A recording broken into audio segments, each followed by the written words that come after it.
Okay, si ma'am ay galing pa ng Santa Rosa, Laguna.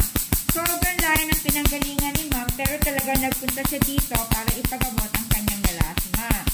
At nakikita naman natin guys, na ang melasma ni ma'am ay very severe na, especially sa dalawang pisngi niya, the left and the right. So, ang ginagawa namin ngayon ay pico laser procedure, in which dalawang laser tips ang gagamitin namin sa kanya. So, dalawang laser yon. So, nandito pa lang kami sa unang laser. And then, aside from this, meron ding iuuwi si ma'am na 11 pirasong produkto. Ito ay medicated treatment product proven to lighten melasma or pecas. So, ayan. Tapos na kami dito sa noon ni ma'am. And then, pupunta naman ako doon sa kanang pisngi ni ma'am.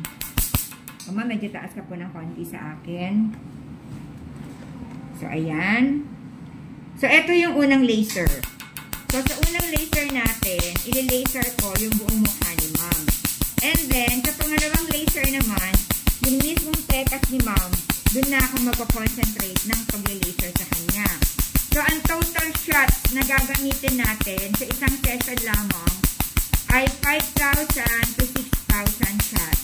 So, hindi po tayo nagtitipid sa shots ng ating pico laser procedure. Kasi nga, treatment ito. So, kung magtitipid tayo, tipid din ang kagandahan ni ma'am. Hindi siya madaling gagaling.